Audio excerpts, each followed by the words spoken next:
네, 시청자 여러분 안녕하십니까? 오늘 오후 1시에 찾아왔습니다. 스픽스 최장군 최지은의 정치본색 앞으로 오후 1시에 만나볼 텐데요. 오늘은 화요일 은자매와 함께하는 날입니다. 조성은 작가님과 함께하도록 하겠습니다. 안녕하십니까? 네, 안녕하세요. 네. 조성원입니다. 시작할 때 왜 이렇게 다소곳하게 시작했죠? 제가 나중에 열정을 뿜어내려고. 아직은 힘을 아껴두는 네, 중입니까? 뒤에 화날 주제들이 몇 개가 있어가지고 네. 그때 이제 집중하려고요. 그래요. 알겠습니다. 오늘 은자매 많이 기대를 해주시기 바랍니다. 네. 저희가 좀 약간은 뭐랄까 좀 웃음기를 띌 수도 있고 약간은 농담기를 뛸 수도 있고 하지만 그 본질은 놓치지 않는다. 그렇죠. 굉장히 날카로운 분석까지. 아, 재밌게. 재밌게. 날카로운 분석 가능한 겁니까? 아, 그럼요. 예, 네. 오늘을 위해서 어젯밤을 설쳤다고 합니다. 네. 예. 자, 그러면 오늘 이제 첫 번째 이슈로 들어가 보겠습니다. 오늘 이재명 대통령 시정연설 봤어요? 네, 제가 오면서 다시 한 2번 정도로 봤습니다. 2번 봤어요? 네. 저도 아침에 이제 방송 준비하면서 봤는데 네. 아, 이게 만약에 윤석열이었다면 어땠을까? 윤석열이었다면 네. 박수 안 쳐서 오지 않았겠죠. 그리고 그렇습니다. 지금 아마 지금쯤은 예. 작년에 하지 않았으면 지금 기염을 준비하고 있었지 않을까. 아, 라는 생각을 합니다. 네, 그렇죠. 네. 그럴 수 있습니다. 충분히 그럴 수 있습니다. 네. 이재명 대통령은 하지만 달랐습니다. 네, 그렇죠. 오늘 와서 사실 이제 전반적인 분위기는 국민의힘 의원들이 검은색 마스크 쓰고 종이 피켓 들고 로텐더홀에 있었어요. 네. 침묵 시위를 한다면서 네. 그럼에도 불구하고 이재명 대통령 인사를 하고 이제 본회의장으로 들어가서 시정연설을 하는데 처음 시작 멘트가 아주 뭐 허전하네요. 네, 이 네. 멘트가 이제 국민의힘 의원들을 상대로 한 이야기겠죠. 네, 맞습니다. 예, 그렇게 시작을 했고요. 주요 성과, 에이펙의 성과, 한중, 한미 정상회담과의 성과, 앞으로 국정 운영을 어떻게 하겠다라는 비전을 발표했는데 저희가 짤막하게 영상을 준비했거든요. 그 영상 보시고 이야기를 또 나눠보겠습니다. 한중 정상회담을 통해서는 한중 관계를 전면 회복하고 양국이 전략적 협력 동반자로서 실용과 상생의 길로 함께 나아가기로 다시 합의했습니다. 무엇보다 민생이 가장 중요하다는 공감대 속에 양국 중앙은행 간 70조 원 규모의 통화수업 계약 그리고 초국가 스캠 범죄 대응을 비롯한 6건의 MOU를 체결하기도 했습니다. 최악의 상황에서도 최선의 결과를 만들기 위해 영혼까지 갈아 넣으며 총력을 다했다는 말씀을 드립니다.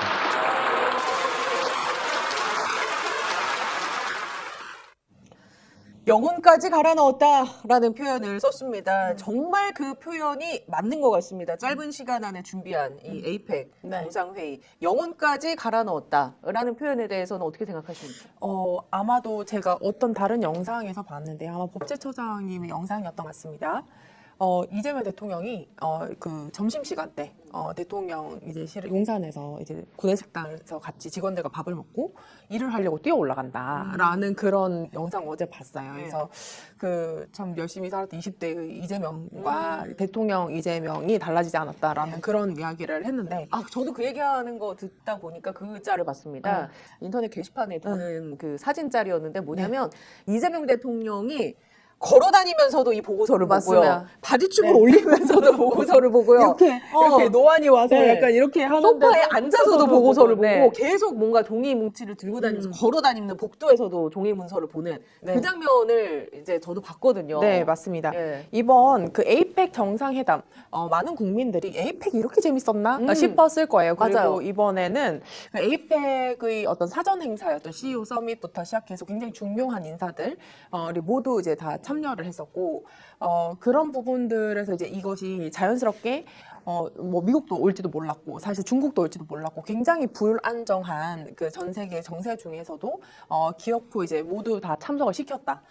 그리고 사실 그 이재명 대통령이 21개의 국가가 에이펙 정상 이제 그 국가였는데 거기에서 모든 이제 21개 국가의 모든 것 그리고 굉장히 제가 좀 주목해서 봤던 것은 이제 그 우리나라에서 실익을 얻을 수 있는 지점들이 무엇일까? 굉장히 사소한 부분부터 굉장히 큰 부분까지 굉장히 세밀하게 나라별로. 나라별로. 그러니까 사실상 지난 시기 동안에서는요 우리나라의 뭐 여러 가지 특성상 굉장히 뭐 미국과의 회담 말고는 주목받지 않았고 사실 뭐 한일 회담, 한중 회담, 한미 회담 뭐 이런 것들에 잠깐의 어떤 정상회담 그때만 사실 집중을 했지 그 외에 어떤 성과라든지 그리고 자연스럽게 이어졌던 여러 기업 간의 어떤 뭐 콜라보레이션이라든지 그리고 각 뭐 국가 간의 어떤 뭐 시장 간의 네네. 교류라든지 이런 것들이 이렇게까지 풍부했던 적이 있었나 싶었어요. 그래서 대통령과 그 이번 통상과 외교 안보에 관련했던 모든 이 실무진들이 정말로 노력을 했다라는 부분들을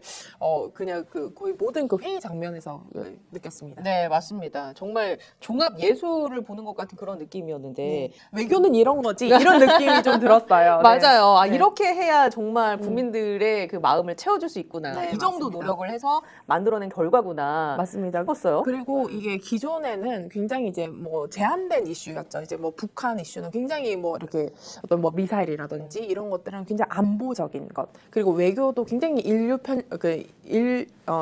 그러니까 굉장히 천편일률적인 단어가 지금 생각이 안 나.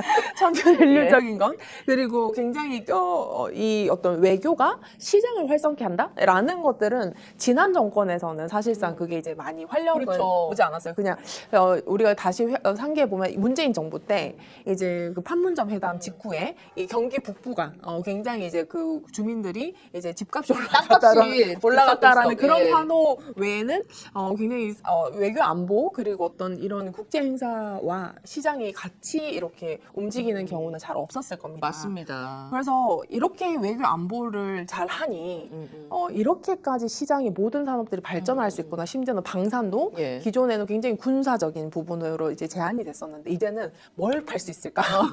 우리 잠수함도 잘하네? 아니 우리는 완전 핵잠수함도 좀 할 수 있네? 뭐 그리고 여러 가지 이제 군사적인 것도 방산 산업도 굉장히 이제 자신감 있게 이제 약간 셀링을 하는 그런 대통령의 모습을 보면서 대한민국 국민들의 저력도 대단하다. 네네. 그리고 그것을 이렇게까지 단시간 안에 굉장히 사실 마케팅 아닙니까? 그렇죠. 이 행사가 대한민국 국격을 그리고 산업의 어떤 호감도를 전 세계에 굉장히 짧은 시간 안에 높은 평가를 내리고 싶습니다. 지적해 주신 것처럼 외교 안보 이슈는 국제 그 회의에서 논의가 되면 그 자체로 그냥 종료가 되는 성격이 강한데 네, 맞습니다. 이게 시장으로 타고 들어왔다는 게 중요하고요. 맞습니다. 저는 이 지점에서 우리나라 재계 총수들도 굉장히 역할을 잘했다. 그럼요.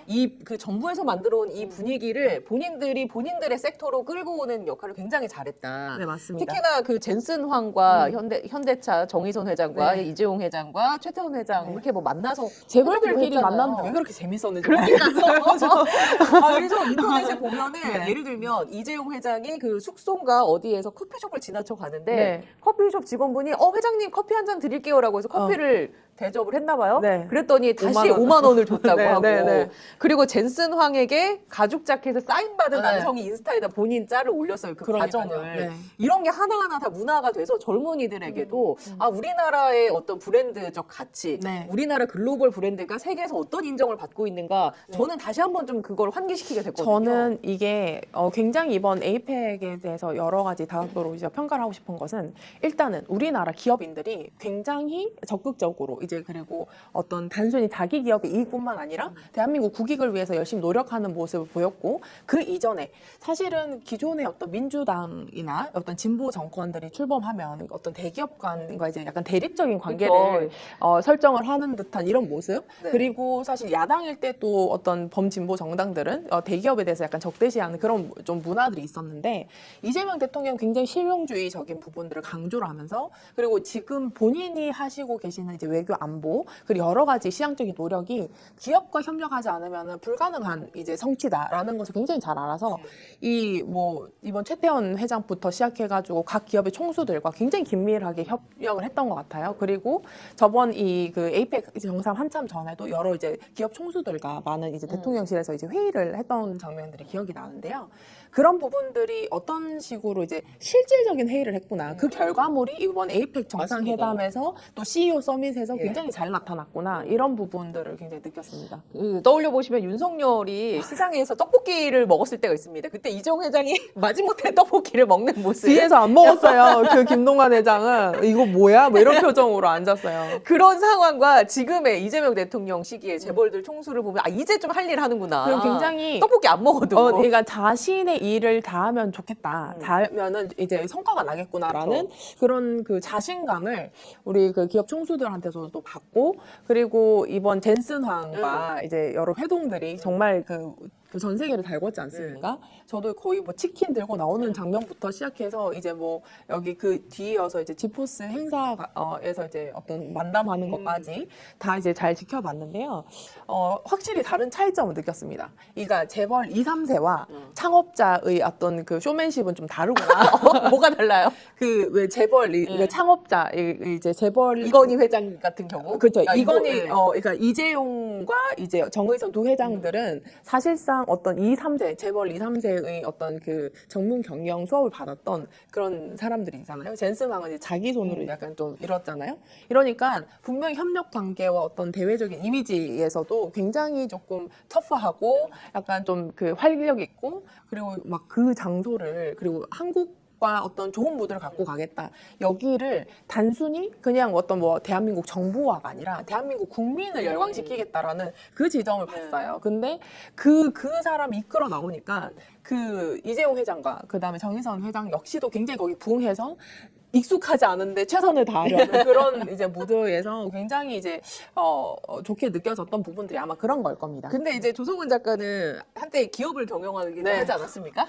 본인이 기업 경영가라면 네. 지금 이제 이재용 회장이나 최태원 회장이라면 네. 지금과 같은 정부의 기조하에서 기업 활동하면 할 맛 좀 나지 않을까요? 어떨 것 같아요? 그러니까 이게 예를 들면 컨트라스트 효과라고 하는데 뭐 어려운 말 쓰고 아니 있어요. 대비 효과라는 예. 거죠. 그러니까 이거는 어려운 단어는 아니고 앞에 윤석열이었잖아요. 앞에 윤석열이었고 지금 이재명은 사실 앞에 뭐 문재인 정부나 이명박 정부까지만 하더라도 사실은 이제 어느 정도 상식선에서 할 수 있는데 사실 그 윤석열은 굉장히 극단적인 상황 아니었습니까? 우리나라 전 국민이 그렇기 때문에 이제 굉장히 힘들었고 사실 저는 기업인들이 굉장히 잘 노력을 해줬다고 봐요. 왜냐면은 지난 3년 동안 여러 가지 이제 참 R&D 예산들 윤석열이 다 깎았고 이번에는 정말 거의 한 몇십 %로 이제 올렸지 않습니까? 카르텔 잡는다고 각종 맞습니다. 카르텔 잡는다고 집단별로 그러고 불 쑤시고 이제 그 다녔잖아요. 대왕거래하고 그래놓고 대왕거래하고 그랬던 부분인데 캄보디아라고 하고 이상한 짓 하고 근데 이제 그 와중에서도 기업들이 사실 굉장히 이 체력을 잘 다져놨다. 뭐 하나는 하나대로 방산업자들은 방산업대로 그다음에 우리나라 이제 기업인들과 이제 어떤 기술 개발자들은 굉장히 자기 역할에서 또 윤석열 치하 하에서 굉장히 노력했던 것이 사실 이재명 정부에 들어서도 만약 지난 3년 동안 윤석열 정부가 그따위로 해가지고 기업인들조차도 그따위로 했었으면은 이번 이런 성과들이 이렇게 한꺼번에 드러나지 맞아요. 않았을 거예요. 그래서 저는 이제 일한 만큼 성과가 날 수 있다. 그리고 이번 코스피가 이제 어제 4,220까지 맞습니다. 이제 왔고, 그다음 어제 뭐 그 SK 하이닉스 같은 경우는 11% 맞습니다. 올랐고, 이제 11만 전자 예. 됐고 이런 거 물론 우량주를 중심으로 그렇게 했지만 이런 것들이 다시 시장에서 활력 있게 평가를 받는다는 거거든요. 그리고 젠슨 황과의 어떤 이제 교류에서 이거는 뭐 한국, 미국 어떤 개별적인 국가 간이 아니라 굉장히 뛰어난 그룹과 이제 굉장히 밀접한 관계를 이제 과시를 하면서 이 전 세계의 어떤 반도체 사업이나 AI 사업이나 첨단 산업에서 굉장히 리더 그룹을 이미 형성했는 것을 굉장히 노골적으로 보여줬어요. 그래서 저는 이제 뭐 최태원 회장뿐만 아니라 이 사람들이 정말 이번 정의선 회장이 그런 얘기를 했지 않습니까? 정말 큰 빚을 졌다. 맞습니다. 네, 정부에서 너무 노력해줘서 너무 감사하다. 이렇게 얘기를 한 만큼 그게 관세가 자동차 관세가 25%에서 이제 15%로 네. 떨어졌잖아요. 네. 현대차가 직접적으로 얻는 이익이 현금으로 환산하면 대략 5조 가량이라고 하더라고요. 5조 정도가 아니라 이번 그 분기 발표 때 거의 30%나 이제 그 손실이 났어요. 이제 그 영업이익에서 30%나 이제 이익을 못 받다 보니까 여러 이제 뭐 전기차 뭐 여러 지원금도 이제 없애버리고 관세도 올려버리고 여러 가지 가지 이제 문제점들이 있었는데 본인들이 25%에서 10%만 나로 영업이익부터 시작해서 어마어마한 시장에서의 어떤 점유율이나 이런 것들을 방어하기에는 뛰어나거든요. 정말 빚진 게 많습니다. 그래서 그러니까 저는 지금 보시면 아실 거예요. 지금 사실 3,300까지 올랐던 게 문재인 정부였습니다. 그리고 이제 그 노무현 정부 때 이제 그 어떤 IT 붐이 일었고, 그리고 이제 그 모든 브로드밴드 이제 그 김대중 정부에서 했었고, 그러니까 지금 재벌들이 제정신이면 이제 저 내란 정당이나 저런 데를 손절해야 된다. 예. 그런 것이 지금 아마 그 이번 대기업 총수들 눈빛에서 좀 읽혔거든요. 읽혔거든요. 네. 그래서 제가 만약 최태원 회장이나 이제 뭐 이재용 회장이나 이러면은 정말 그 5만 전자에서 거의 뭐 1년도 안 돼서 11만 전자가 되게 했던 이 정부에 얼마나 그 기쁠까. 그리고 자신의 어떤 그동안의 어떤 그 삼성전자 5만 전자가 마치 이재용이 무능처럼 이렇게 해서 이재명 리스크 삼성 망했다. 뭐 이런 망했다, 얘기. 이재용 망했다, 뭐 이런 식이었는데 사실상 이 본인의 어떤 역량뿐만 그거를 넘어서 이제 삼성이란 기업이 단순히 대한민국 넘어서 글로벌에서 굉장히 주축이 될 수 있겠구나. 이것을 돈 주고 이번에 어떻게 그걸 하겠어요? 맞습니다. 저는 아마 그래서 이재용 회장이나 뭐 이제 요번에 재계에서 이득을 본 만큼 이제 사회에 좀 기여를 해야 된다. 그렇죠. 그것까지 이어지면은 가장 좋은 시나리오다. 그래서 저는 이번에 그 최태원 회장과 젠슨 황이 물론 이제 뭐 GPU가 이제 미국의 전략 자산이다 해서 지금 뭐 다시 받아올 수 있네 없네 물론 그런 트러블들은 있을 거라고는 항상 예견은 했습니다만 이제 어쨌든 26만 장을 확보를 해서 이것이 기업 중심뿐만 아니라 이 산, 연, 이 업무단체가 모두 다 이제 맞습니다. 활용할 수 있게끔 네. 중앙집중적에서 이제 공공재로서 활용을 하겠다는 거잖아요. 그리고 이번 그 최태원 회장과 여러 이제 그 기업인들이 앞다퉈서 얘기를 하는 것은 단순히 이게 개별 기업의 이득을 위해서 사적으로 활용하는 그 GPU 칩들이 아니라 이것은 그 스타트업들 또 얼마든지 이제 이 기술들을 활용해서 첨단 산업에 진입할 수 있는 장벽을 낮추겠다라는 얘기를 했기 때문에 드디어 이 대한민국이 이번에 시장이 커진 것 같아요. 네. 코스피 상승은 굉장히 글로벌에서 시장이 매력적이게 느끼고 이런 기회를 기업도 잘 활용을 하려면 단순히 기존의 어떤 재벌 경영 체제 하에서 굉장히 내수 시장이 어떤 뭐 법인세 뭐 이런 트러블만 만든다고 해서 자신들은 성장할 수 없다. 예. 그런 것들을 좀 느낀 것 같고요. 그리고 좀 잘하셨으면 좋겠습니다. 그 26만 장이 삼성에 뭐 몇만 장 가고 SK에 네. 몇만 장 가고 네이버에 몇만 장 가고 이제 맞습니다. 정부에서 주도적으로 쓰는 맞습니다. 것도 몇만 장이 있는데 이걸 확보하기가 힘들다고 하는데 이걸 확보했으니까 굉장히 큰 사건인 건 맞고요. 728조 원 규모의 내년도 정부 예산안에 그 계획이 나왔는데 인공지능, 기술 개발 이런 쪽에 집중을 하고 취약계층에게도 충분히 돌아가게끔 사회 안전망을 구축하는 데도 쓰겠다라는 입장을 오늘 이제 이재명 대통령이 밝힌 겁니다. 근데 이제 이런 어떤 국력이 하나로 좀 모아졌을 때, 에너지가 하나로 좀 응집됐을 때 이걸 선순환으로 이어지게끔 하는 게 정치권의 역할 아니겠습니까? 그렇습니다. 그런데 국민의힘은 오늘 침묵 시위하고 있고요. 침묵 시위를 하는 건 왠지 떠들어봐야 의미가 없다고 아니요, 생각해서 침묵 그런 시위를 건지. 한다고는 했는데 장동혁이 또 뻘 말을 했죠. 침묵 시위를 한다고 했는데 이 대통령 오자마자 범죄자 재판 받아라 꺼져라는 둥 아니 자기들 수준에 딱 맞는 짓을 했어요. 맞습니다. 그 네. 장동혁 그 대표는 오늘 그런 얘기도 했습니다. 이 시정 연설이 마지막 이재명 연설. 대통령의 오늘 마지막 연설일 저 것이다. 반국가 단체죠. 저는 제가 늘 이 스픽스 정치본색에서 자주 주장을 했던 거 있지 않습니까? 저거는 국가 전복을 바라는 집단이다라고 말씀을 드렸잖아요.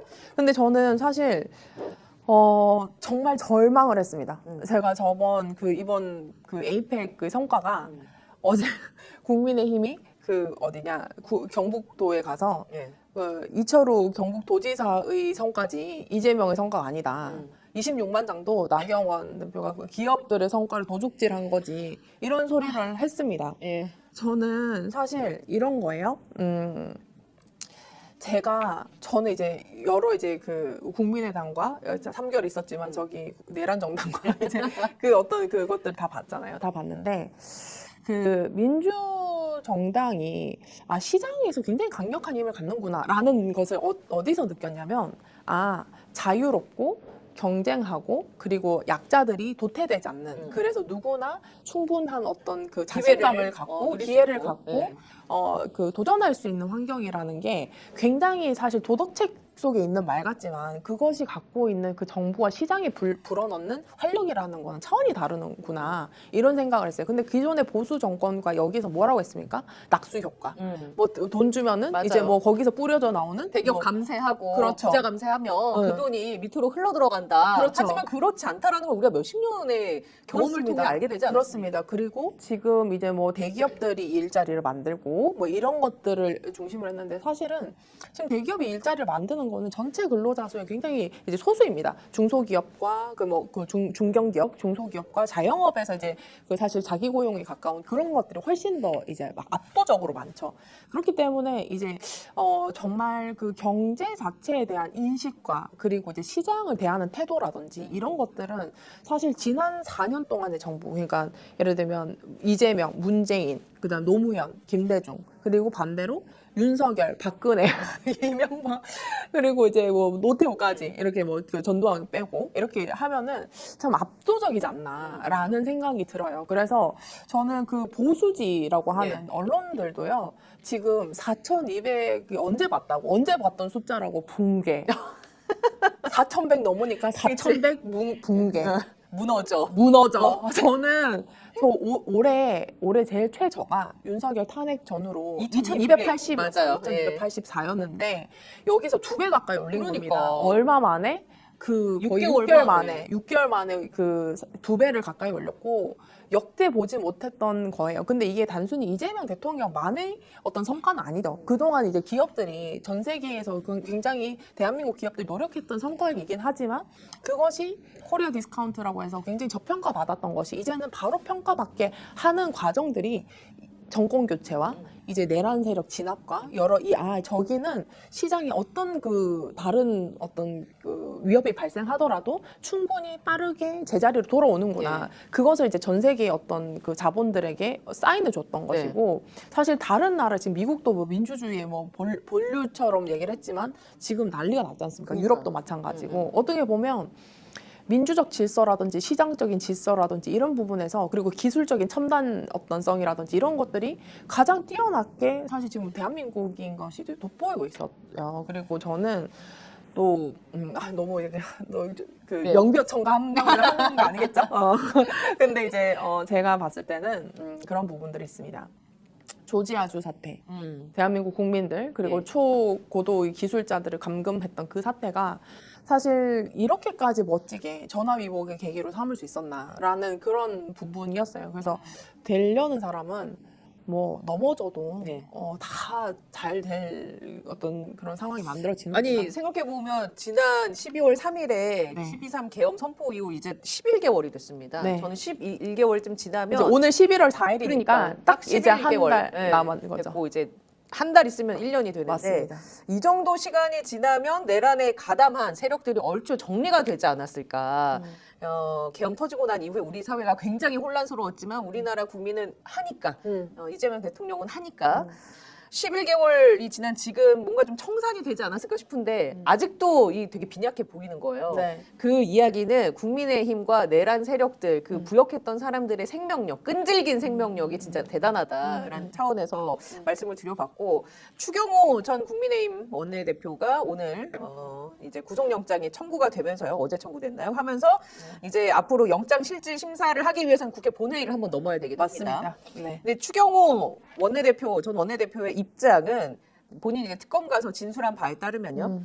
나는 국회 출입이 가능한 것으로 인식을 했다. 그러니까 국회 출입이 힘들어서 이제 본인이 뭐 표결 방해를 하려고 했던 의혹을 이제 이런 식으로 방어를 하는 거죠. 맞습니다. 네, 이렇게 하고 있습니다. 그래서 이제 국회 무력화 시도를 인식할 만한 상황은 아니었다라면서 위법성을 제대로 인식하지 못했다라는 취지의 이제 발언을 했단 말이에요. 네. 이게 어떻게 연결될 거로 보십니까? 이러한 발언들이 종국적으로는 국회 본회의에서 체포영장에 대한 국회 저는 문턱을 넘고 그 김용민 의원이요. 이제 이 그 구속영장 청구를 했다라고 하니까 바로 이제 그 SNS에 글을 올렸어요. 아주 신속하게 그 본회의에서 처리하겠다. 그래서 이제 그 아마도 이제 그 체포 동의안은 이제 당연히 이제 그 민주당이 과반이니까. 민주당뿐만 네. 아니라 아마 지금 뭐 범야권들은 아마 전부 다 이제 그 개혁신당 빼고는 다 하지 않을까라는 생각이 들고요. 그리고 지금 이제 뭐 특검 조사에서 뭐 국회 무력화 의도 인식 못했다. 뭐 이제 뭐 추경호가 이제 그 당시로 돌아가야 되는 거죠. 그 당시에 돌아가는데 그 당시에서 이제 저 보시면 아시겠지만 그 190명이죠. 190명은 알았어요. 자기는 몰랐습니까? 이 경제부총리까지 한 사람 아닙니까? 그래서 저는 참 뭐 나경원 의원도 그렇고요. 사실 그 굉장히 당연하고 굉장히 응당해야 되는 이런 어떤 국회의원이 사실 독립된 헌법기관이잖아요. 국회가 헌법기관이긴 하지만 국회의원도 개별적인 다 헌법기관 아닙니까? 그러면 헌법 수호 의지가 일반 국민보다 압도적으로 많잖아요. 그렇죠. 사실 그런 부분들에서는 사실상 저런 사람들이 참 그 나라의 어떤 권력 중심에 있었구나라는 것들을 굉장히 처참하게 이제 살펴봤던 과정들이었고, 그리고 지금 이제 윤석열과 통화를 했고 이런 부분들이 드러났잖아요. 그렇죠. 그래서 저는 이것이 이제 특검에서 지금 이제 뭐 이 정도 뭐 통화를 했고 그다음에 국회 무력화 의도를 인식 못했다 이 정도로 끝나지 않을 것 같습니다. 왜냐하면 이 추경호 당시 이제 그 소환을 받아서 조사를 11시간을 하고 그다음에 거의 이제 조서 열람을 거의 네. 10시간 넘게 네. 이제 했던 것이죠. 그러다 보니까 굉장히 촘촘하게 아마 그 질문을 했고 그래서 이제 거기에 대한 어떤 그 방어가 굉장히 좀 어려워서 한 문장이라도 좀 이렇게 따져봤지 않을까라는 생각을 하거든요. 그래서 지금 뭐 이제 구속이 된다고 하면 저는 지금 사실 걱정이 법원이에요. 그러니까 이제 특검 측의 입장은 이렇습니다. 아무리 추경호가 본인이 위법성에 대한 인식에 있어서 본인은 이제 무력화에 대한 그 부분에 대해서 인식을 할 만한 상황이 아니었다라고 주장을 하지만 특검 측에서는 의총 장소를 국회에서 당사에서 국회 예결위장에서 당사로 변경한 것 자체가 계엄을 조력한 것으로 보고 있고 네. 그리고 이제 통화를 하지 않았냐라는 부분 여러 가지 정황 증거나 이런 것들을 확보했을 수도 있고요. 네. 그래서 혐의가 특검 측에서는 내란 중요 임무 종사 혐의입니다. 네. 이걸 이제 갖고 영장 실질 심사에 들어가면 네. 법원에서 어떻게 나올까가 걱정이다. 네, 저는 사실 지금 박성재 그 전 법무장관 관련해서도 사실은 그 구속영장 청구가 기각이 되고 나서 드러났던 이 사실들이 더 충격적이었지 네. 않습니까? 그런 부분들과 이제 노상원의 어떤 그 수첩에 있는 그 예. 사람들에 대한 것 그리고 사례 지시나 어떤 그 구금했던 그런 것들의 어떤 소통 가능성 이런 것까지 이제 다 받고 또 실질적으로 또 그 국회에서 CCTV에서 이제 확인했을 때 거의 뭐 이것은 악마 같은 느낌을 줬어요. 저는 그 영상을 봤을 때. 왜냐면 저 입장에 저는 영연병이 기다렸던 입장으로서는 이제 막 4명 막 이러고 이제 그 악착같이 그 권력을 사수를 하려고 했던 거기에서는 어떤 공적인 그 감정이라든지 아니면은 사실 법무부 장관 아닙니까? 그걸 누구보다 법을 평생 이제 네. 법률가로서 했었고 박성재의 경우. 그리고 예. 그랬었던 사람인데 지금 그 모든 계엄을 이제 성공시키고자 최선을 다했던 사람들이잖아요. 그 사람들에 대해서도 전혀 이제 위법성에 대한 인식이 없었다라는 것에 대해서 이제 그 손을 법적 다툼의 여지가 있다고.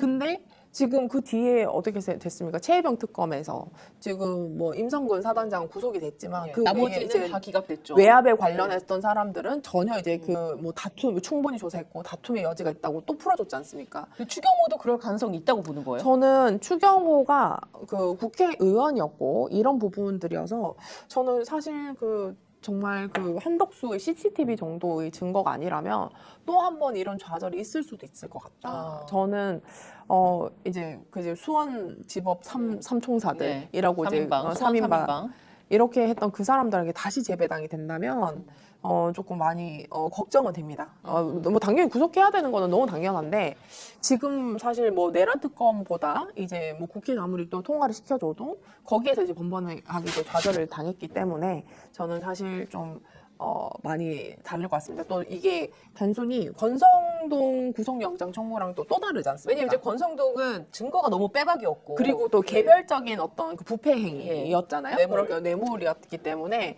그것은 또 증거도 나왔고 여러 가지 이제 상황들도 있으니까 약간 국민의힘 입장에서도 손절을 하고 싶었던 거죠.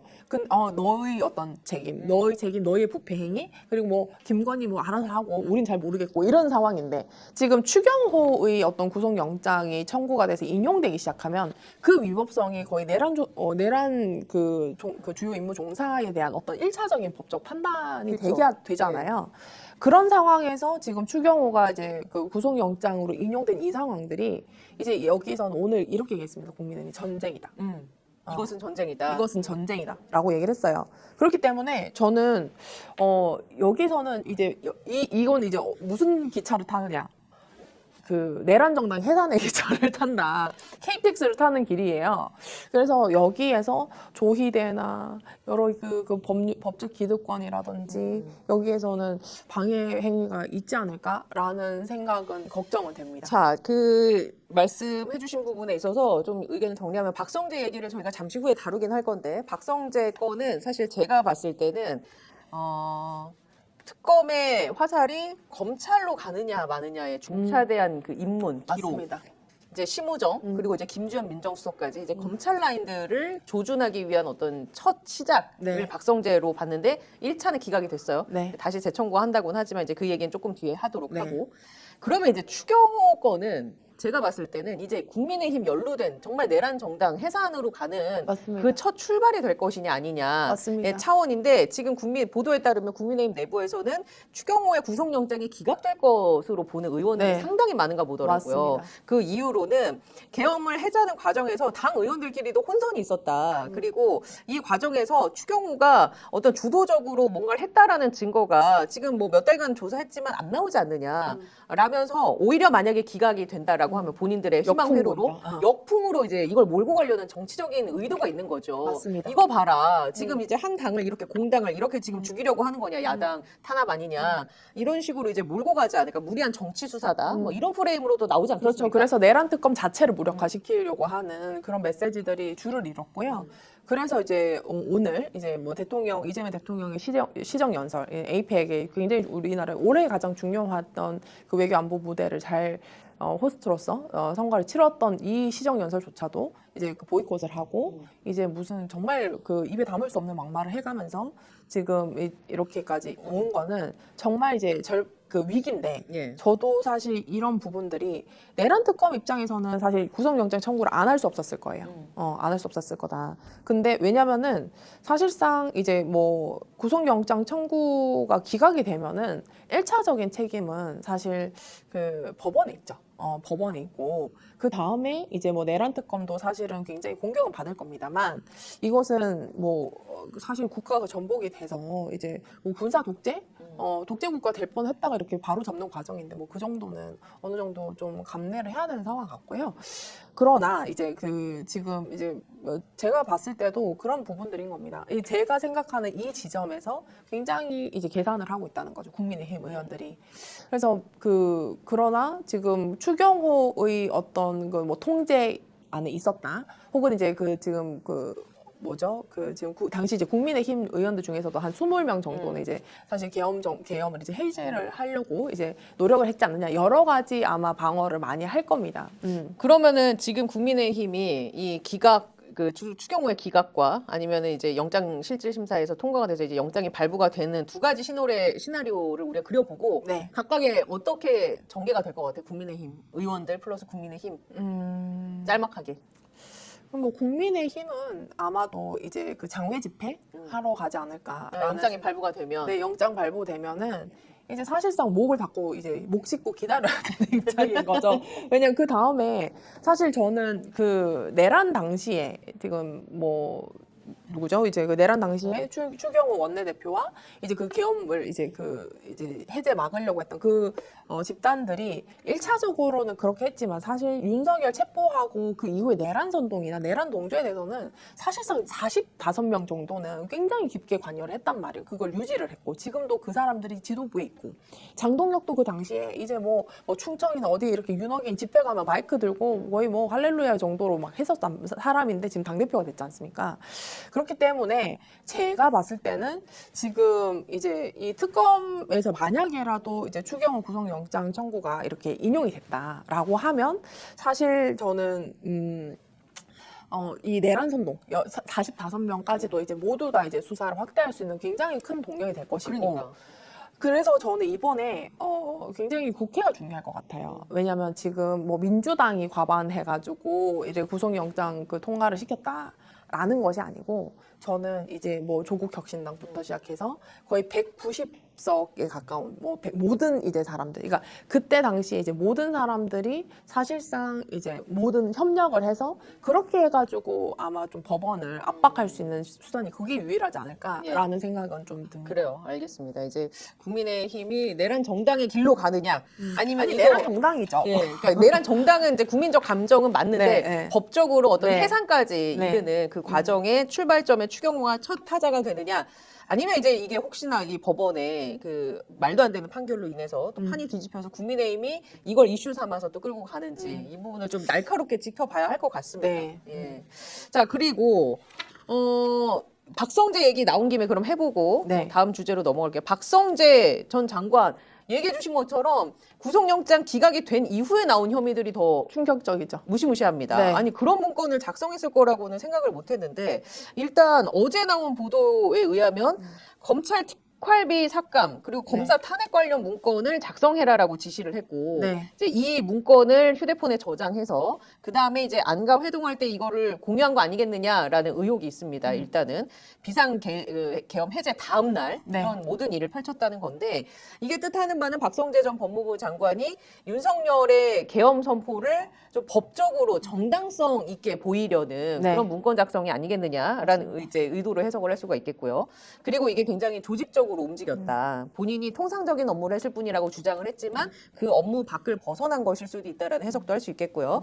근데 거기에 더불어서 어제 JTBC에서 또 다른 그 보도를 내놨습니다. 무엇이냐 하면 계엄 이후에 박성재 전 장관이요. 이런 문건을 보고받습니다. 구치소 수용 현황이라는 문건을 보고받고요. 그 보고가 끝난 이후에 문건 제목에요. 포고령 위반 구금. 이라는 문구가 들어갔습니다. 이 얘기는 포고령이 선포가 됐죠. 근데 그 포고령을 위반한 사람들은 구금하겠다라는 거 아닙니까? 이 심각한 문건 아니에요. 네. 예, 지금 여기 있다는 게 기적으로 아세요? 제가 그래서 나올 때마다 이제 목에 피를 토하는 마음으로 네. 이제 얘기를 하는 것이죠.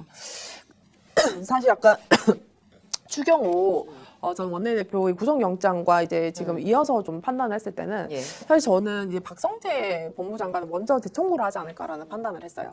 그래서 사실 이 정도의 어떤 수사 상황이라든지 이제 국민들이 어느 정도 심각한 것을 이제 충분히 인지를 하고 있는 상황이고 그 구속 기각으로 인해서 굉장히 이제 그 오히려 법원에서 역풍이 불었었던 상황이었기 때문에 저는 박성재 법무부 장관을 이제 재영장을 해서 성공을 시키고 난 다음에 저는 이제 할줄 할 줄 알았는데. 알았다. 아마 조금 더 그것이 좋은 전략이 아니었겠나 싶었는데 아마 몇 가지가 조금 이제 그 판단을 할 수밖에 없는 상황이 있었을 거라고 생각을 해요. 그리고 저는 이제 그랬다면 저는 추경호 원내대표도 굉장히 쉽게 들어갔을 거다. 만약에 박성재 재청구를 먼저 하고 했다면 이제 그것이 인용돼서 구속이 성공시켰다면 저는 거기에서 이제 추경호 추경호까지. 원내대표에 대한 이제 영장 청구나 이런 것들 조금 더 수월하지 않았을까라는 생각은 합니다. 판단하는데 이제 이유가 있겠죠. 저도 이제 우리가 알 수 없는 이유가 있을 것인데 아마도 그런 부분들이 있었고 박성재 같은 경우에는 이제 영장 구속해서 그 어떤 수사를 할 수 이어서 수사를 하려고 하는 그 부분에서 조금 더 이제 수사를 보강을 하고 있는 과정에서 이런 것들이 이제 근데 판명이 이제 맞습니다. 궁금한 건 그 문건이요. 뭐 구치소 수용 현황 그 문건도 그렇고 포고령 위반 구금도 그렇고 검찰 특활비 삭감 검사 탄핵 관련 문건도 그렇고 작성된 상황이 그러니까 작성된 시점이요. 비상계엄이 해제가 된 이후에 이걸 했다는 거잖아요. 그렇죠. 이걸 어떻게 해석해야 됩니까? 저는 우리가 사실 그 윤석열 지금 내란 재판 중에서도 2차도 얼마든지 하면 된다. 2차 계엄. 2차 계엄 얼마든지 하면 된다라고 이제 판단을 했던 것 같고요. 그리고 사실 지금 이것 이제 박성재의 뭐 새로운 의혹이라고 하죠. 검찰 특활비 삭감과 검사 탄핵 관련 문건을 이제 보조를 했어요. 여기 중에 한 명이 이제 고발 사주의 손준성 검사입니다. 근데 이제 어떤 부분들이 있었냐면 결국 검찰이 검찰이 어떤 계엄의 원인이 됐다라는 것을 재확인할 수 있었고, 그 다음에 지금 사실 아까 우리 그 앵커께서도 말씀을 하셨듯이 지금 이제 그 박성재의 구속의 여부는 검찰 그리고 이제 심우정과 이제 어떤 검찰 수뇌부가 계엄에 어느 정도 연관됐을까, 그거에 대한 수사의 어떤 문이었는데 그것을 이제 다쳤다라는 이런 판단을 하셨던 거잖아요. 저도 이제 같은 판단입니다. 지금 계속 드러나는 것이 이제 포고령 위반, 포고령 1호가 거의 뭐 정치활동 금지예요. 정당활동 금지. 그러니까 우리나라 헌법상 단 한 번도 허용되지 않았던, 그 심지어는 언제죠? 예전에 박정희 때도 박정희 없었어요. 때도 예. 없었던 짓을 한 거예요, 윤석열이. 그래서 지금 이제 이런 위반을 했던 사람들 구금을 하겠다 그러면 지금 정당에서 가입했던 사람들 다 이제 구금을 해야 되는 겁니다. 그런 것이고. 근데 조금 전에 네. 속보가 떴습니다. 어떤- 뭐냐면 추경호 전 원내대표가 본인이 불체포 특권제에 숨지 않고 당당히 임하겠다. 라면서 저는 그 약속을 지키겠다. 그리고 그렇습니다. 민주당의 주문에 의한 수사 결과를 만들고 꿰맞추기 작업을 한 게 아닌가라는 의심을 강하게 한다. 다분히 정치적인 접근이다라는 식의 발언을 했는데 중요한 거는 본인이 불체포 특권을 포기하겠다라는 이야기가 권성동도 그랬어요. 우리 권성동님도 그랬지. 그렇게 당당하게 가겠다 네. 했는데, 이거는 사실 체포동의안 절차는 요건 사항입니다. 그래서 이제 특검이 어쩔 수 없이 이제 법원에다가 이제 그 영장 청구를 할 때 당연히 법원에서 이제 그 국회에다가 공식적으로 하는 것이고, 자기가 뭐 포기하고 말고의 어떤 권한은 아니에요. 그래서 이 얘기를 하는 거 보니까 구성될 것 같아요.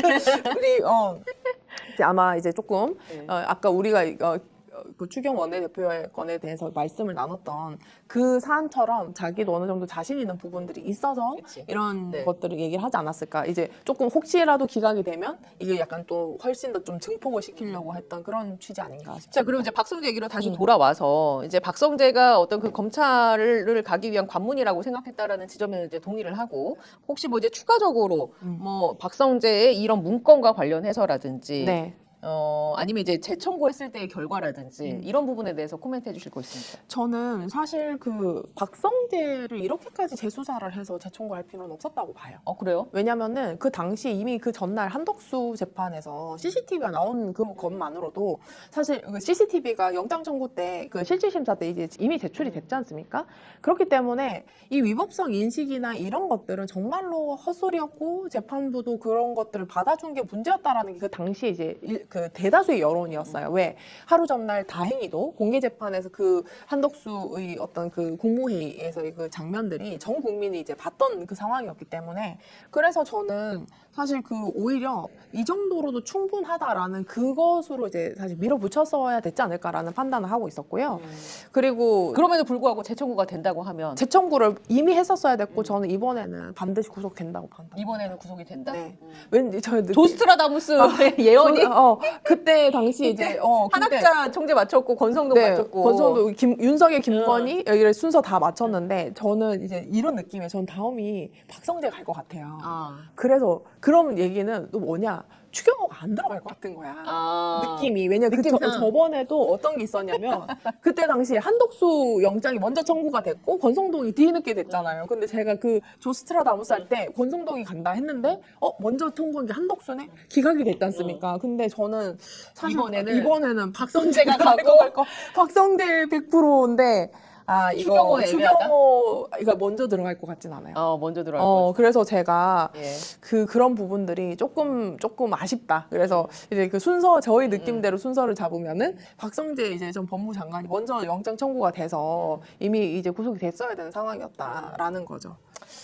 그렇습니다. 그렇습니다. 예. 구치소 수용 현황 문건을 받은 그 사람이 구치소에 들어가는 날을 우리가 좀 그러니까요. 기대를 해보도록 수용 하겠습니다. 현황 문건에서 이제 구금을 넣었는데 자기가 그러니까. 구금 당하는 것.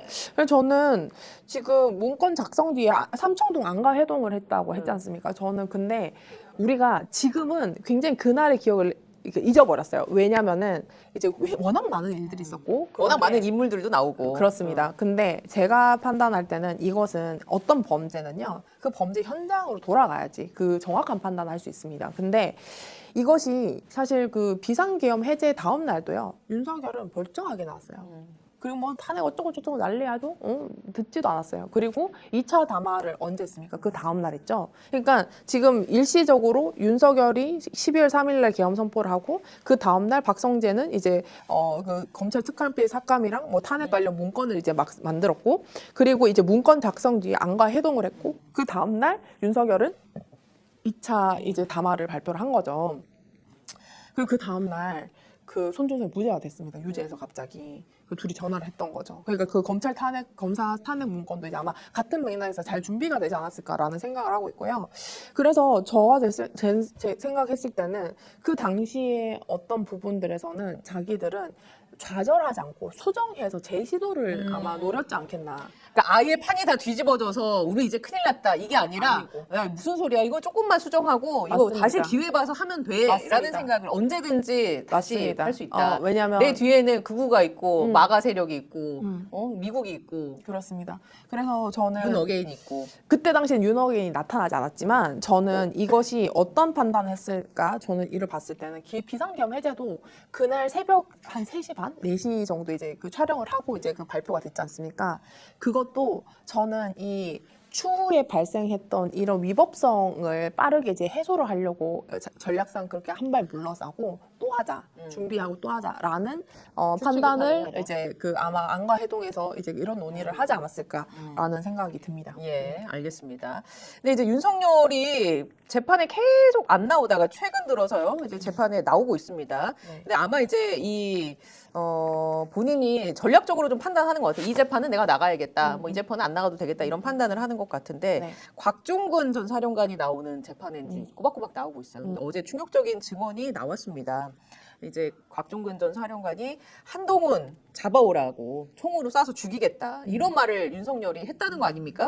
할 할분의 법도 날 행사 끝나고 나서 네. 그 저녁 자리에서 그런 이야기를 했다고 하는데 이거 아마 보도를 통해 보셨을 텐데 제가 주목한 포인트는 이거예요. 왜 직위원이 추가로 그 정치적인 인물, 그러니까 한동훈만이 아니었잖아요. 네. 그 곽종근 전 사령관이 얘기를 꺼낸 것은 일부 정치인을 언급을 했는데 그 정치인에 대해서 왜 추가적으로 묻지 않았지?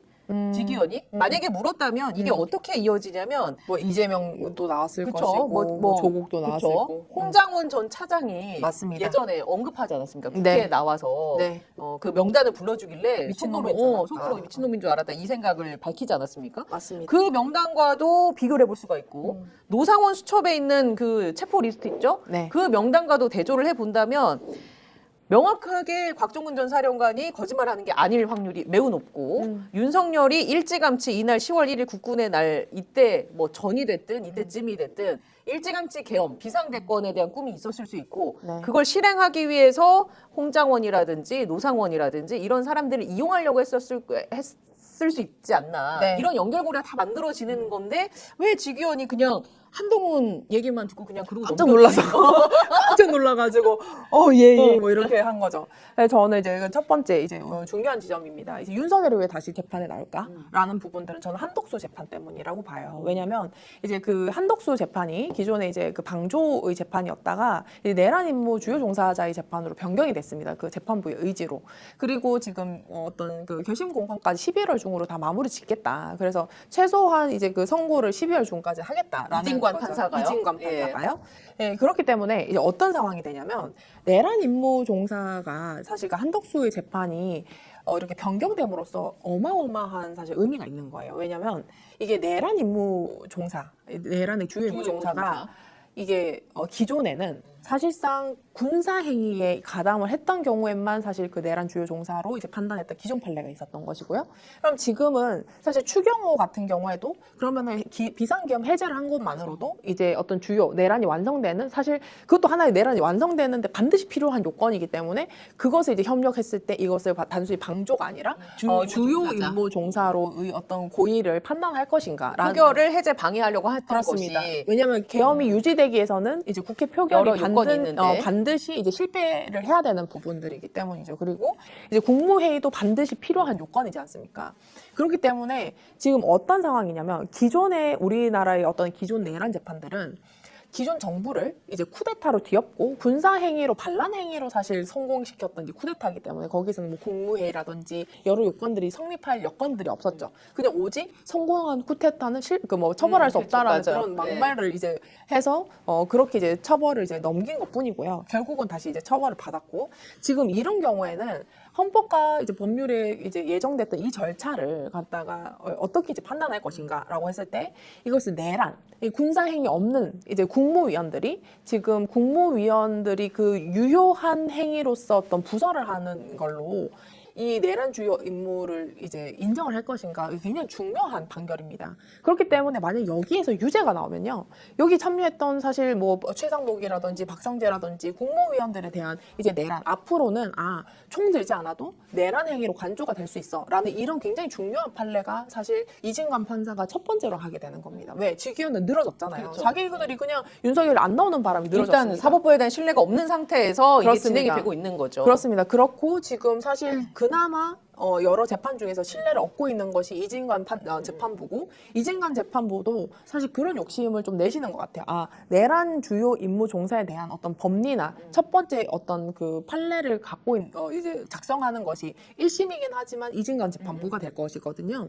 그래서 사실 이 재판부가 이렇게까지 쫙 진행되고 그리고 굉장히 이제 이 위증하는 사람들 거기에서 나왔던 증언들이 다 공개가 됐고 윤석열한테 굉장히 이제 불리해졌고 윤석열 안 나왔고 이런 상황이었잖아요. 그래서 자신이 더 이상 어떤 그 재판에 참석하지 않고 이런 부분들이 자신의 방어에 도움되지 않는다. 그러니까. 라는 전략적인 판단을 한 것 같습니다. 그래서 이제 법원에서 제가 그 지기현 판사가 윤석열 변호인 측 그리고 윤석열에게 향해서 이 재판에 출석하는 것과 관련해서 발언하는 영상을 짧게 본 게 있는데 네. 좀 저는 기분이 좋진 않았습니다. 지기현 판사가 웃으면서 네. 한 번 더 나오시죠. 이러면서 약간 장난하듯이 그 변호인을 어려고 잘못했습니다. 네, 어려고 제 잘못이죠. 달래는 모습이 나와서 판사로서의 권위가 없나. 어. 이게 약간 이렇게 했는데요. 뭐 날짜 제가 잘못 알았는데 한 번 더 나오시죠. 이러면서 하는 그 영상이 있더라고요. 맞습니다. 그런 재판부에서 지금 이제 윤석열의 내란 재판 진행 중인데 말씀하신 것처럼 한덕수 전 총리의 재판 경과를 보면서 이제 윤석열이 본인이 네. 소위 똥줄이 탔다. 맞습니다. 그래서 이제 빨리 나와야겠다라는 생각할 수 있다라는 거. 네. 오케이. 근데 이제 그러면 곽종근 전 사령관이 나왔을 때 윤석열이 그 사령관을 대하는 태도에서 저는 일체에 지금 반성을 하지 않고 있구나. 네. 아니 본인이 내란을 일으켰고 탄핵이 됐고 구치소에 지금 감옥에 지금 들어가 있는 상태면 이 사안의 중대성을 비춰봤을 때 내가 이제 좀 조용히 하고 살아야겠다라는 생각을 할 법도 한데 그렇지 않죠. 여전히 힘주고 있습니다. 네. 예, 윽박 지르고. 저는 그 곽종근 사령관을 대하는 태도에서 두 가지를 봤어요. 왜냐하면 굉장히 하대를 하고 있다. 여전히 자신의 어떤 부하처럼 대우하고 있고 사실은 윤석열이 대통령이 되기 전까지는 곽종근 전 사령관은 한 30년 가까이 이제 어떤 군 생활을 하면서 장성까지 이제 갔던 분인 거잖아요. 이 사람이 30년 군 생활 다 망친 사람 아닙니까? 그쵸? 그러니까 윤석열 때문에 다 망했어요. 그러니까요. 곽종근 전 사령관은. 그러니까 곽종근 전 특수 전 사령관은 그나마 어떤 자신이 복무했던 30년 가까운 시간의 어떤 그 군의 양심이라든지 그 직의 양심을 어느 정도 갖추고 살았던 분이신 부분들이 있을 텐데 그것이 굉장히 무례한 태도와 그 다음에 말 같지도 않은 소리 하지 마. 그리고 무슨 거짓말이라고 하고 저 사람의 했던 그 진지하게 했던 그 부분에서 윤석열은 윽박 지르고 진지하지 않았잖아요. 그런 부분에서 아마도 그 곽종근 사령관이 이씨하고 이렇게 이렇게 그때 차마 부끄러워서 검찰에서도 어떤 진술하지 못했던 얘기까지 다 이제 얘기를 하겠다 하고 이런 충격적인 내용들이 다 나왔던 거 아닌가. 근데 이런 곽종근 사령관의 어떤 내용들은 사실 다른 사람들의 어떤 진술에도 굉장히 영향을 줄 겁니다. 왜? 윤석열이 곽종근 사령관에 보였던 그 태도보다 더 못할 수도 있거든요. 그래서 아마도 이제 증인으로 다음 참석을 해야 되는 사람들이거나 아니면 내란 특검이나 여러 소환 받은 사람들은 아마도 지금 윤석열 하나로 끝내자라는 그런 이제 어떤 마음을 먹고 있지 않을까라는 생각합니다. 그 30년 군 생활에 많은 걸 잃어버리게 만든 장본인이 바로 윤석열이었습니다. 근데 많은 걸 잃어버렸지만 그만큼 앞으로 다시 이거를 채워나가면 되는데 그렇게 하기 위해서는 더 많은 걸 박종훈 전 사령관이 이제 뭐 무서울 거 없잖아요. 그렇죠. 다 얘기를 했으면 좋겠습니다. 그때 당시의 일들이나 네. 그때 당시에 관련된 어떤 뭐 인물에 대해서 맞습니다. 윤석열이 어떻게 했는지에 대해서까지 그리고 이제 뭐 윤석열이 한동훈 잡아오라 그리고 뭐 총으로 쏴서 죽이겠다라는 진술을 했잖아요. 이제 뭐 한동훈 씨는 이제 그 뭐 SNS에다가 뭐 참담하다. 그때 이제 김건희의 어떤 비위 행활에서 특별감찰관을 이제 그 임명해달라고 이제 그 간곡하게 요청하는 중이었다. 뭐 이런 소리를 했어요. 그러니까 약간 저는 한동훈 무슨 생각할까? 나는 둘이 깐부였잖아요. 제 입장에서는 고발사주 공범끼리 진짜 서로 총 쏴주고 이거 잘하네? 뭐 이런 생각이 드는 거예요. 그래서 다 거기 om기종기 붙어가지고 뭐 피해자 윤석열, 피해자 김건희, 피해자 한동훈 이러면서 고발사주 사건 그것까지 딱 작성해가지고 한 배 타가지고 못 떨어졌던 사람들인데 마지막에 총으로 쏴 죽인다 이런 소리를 하니까는 제 입장에서는 한동훈 씨가 너무 바보 같고 불쌍한 거죠. 불쌍한 거죠. 결국 이런 취급을 이런 취급을 당할 건데. 근데 이런 취급을 당하리라고 그때 당시에 제가 얘기를 했어요. 그리고 저는 이 얘기를 했는데, 저 오늘 제가 봤었던 굉장히 좀 충격적인 그 장면들은 뭐였냐면, 국민의힘 대변인이 장난으로 친구끼리 할 수 있는 얘기다. 라고 얘기를 했어요. 저는 그런. 너무 가해자 마인드입니다, 그거는. 그러니까 이미 제정신이 아닌 거죠. 근데 예. 저는 어떤 부분이냐면, 윤석열이 더 유효한 정치인으로 판단하지 않고서야 그 국민의힘 대변인이 그런 소리를 할 수 있겠나라는 그런 판단을 했고, 저는 한동훈 씨에게 굉장히 진심 어린 조언을 하고 싶은 게, 당신은 그따위로 취급하는 그 공간에서 당신 진짜 정치를 하려면은 나와서 정말 아무것도 없이 시작한다는 그 마음으로, 사실 이 정도의 피해자 뭐 서사까지 이렇게 밖에서 만들어줬으면은 고발사주부터 반성을 하고 자기가 하나씩 다시 하면 그 사람은 정치를 할 수 있어요. 근데 이렇게까지 총 쏴 죽이겠다, 뭐 이렇게 뭐 영연백 시신 담는 영연백 뭐 했다. 자기는 그날 이게 민주당에서 그 본회의장에 뭐 숨겨주지 않았으면은 자기는 어떻게 될지 모르는 상황인데, 자기가 굉장히 한두 달? 무슨 하루살이도 아니고, 자신이 진짜 정치를 하려고 하면 국민과 역사와 지금 이 어떤 방향으로 가야 되는지 완전히 잘못 판단하고 있잖아요. 젊잖아요. 그러니까 그 한동훈 전 대표가 이 정치를 다시 하려면 그 세력과 끊고 나와야 됩니다. 그렇죠. 윤석열 세력과는 완전히 아니 전원을 하고. 이준석 대표도 자기가 당 만들어서 나와야 되는데. 그렇게 해서라도 자기 정치를 하겠다고 근데 하는데. 그럴 만한 배포가 있느냐? 저는 그건 모르겠습니다. 한동훈 전 대표는 저도 몰라요. 관심을 받고 싶어하는 마음은 알겠으나 음, 본인이 관종기가 있다라는 건 알겠으나 이 정도의 정치적인 선택을 한다, 절연을 하고 네. 끊어내고 쓴소리까지 할 수 저는 있는 사실 그 배포가 있는지는 난 잘 모르겠습니다. 저는 제가 한동훈 씨를 누구보다 굉장히 비판을 했던 사람으로서 고발사주 범죄를 제가 이제 4년 동안 비판을 하고 한동훈 씨에 대해서 거의 폄훼하다시피 했던 사람이지만, 저는 그때 계엄 당시 그 사람 판단을 굉장히 존중을 해요. 왜냐면 그러지 않았으면 굉장히 더 어려졌을 것이고, 사실 그러지 않았으면 물론 이제 그 중간중간에 한덕수랑 무슨 뭐 권력을 나누는 이상한 짓을 하긴 했지만, 그럼에도 불구하고 그 사람이 했었던 그때의 어떤 정치적 선택은 굉장히 자신에게는 자산이란 말이에요. 자산이에요. 그렇죠. 울고 먹을 수 있죠. 근데 저는 이 부분에서 한동훈 씨가 지금 이번 이 상황에서는, 저는 자신이 어떤 차세대 리더로서 설 것이냐 안 설 것이냐, 자기가 여기에서 역사적인 이런 상황에서 자신이 비겁하면은 자기는 정치할 어떤 자격이 없는 그러니까요. 거죠. 예. 근데 자기가 이런 얘기까지 나오는데, 뭐 총으로 쏴서 죽이겠다는 얘기는 뭐 가까운 사람이 할 수 있는 소리다라는 그런 정당에서, 윤어게인이 극우로 이제 돌변하는 이 집단에서, 만약에 그 정치인은요, 제가 그래도 14년 동안 정당 생활하고 많은 좋은 정치인들 많이 봤던 입장에서 진짜 저는 진심으로 조언을 하는 거예요. 정말 이재명의 증오로서 본인이 설 수 없어요.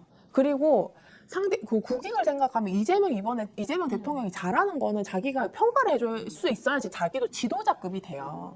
그리고 제가 봤을 때는 이런 것들과 내란 종식은 자기의 어떤 정치적인 이익과도 결부를 시켜야지 자신이 다음 어떤 행보를 할 수가 있죠. 근데 지금은 저 사람들한테 힘으로도 밀리고, 그리고 이재명도 증오스럽고, 자기가 이재명 욕을 해야지 뭔가 이렇게 기사 한 줄 날 것 같고, 이런 상황으로는 저 사람은 정치인으로 설 수가 없어요. 그냥 유튜버나 하지. 그러니까.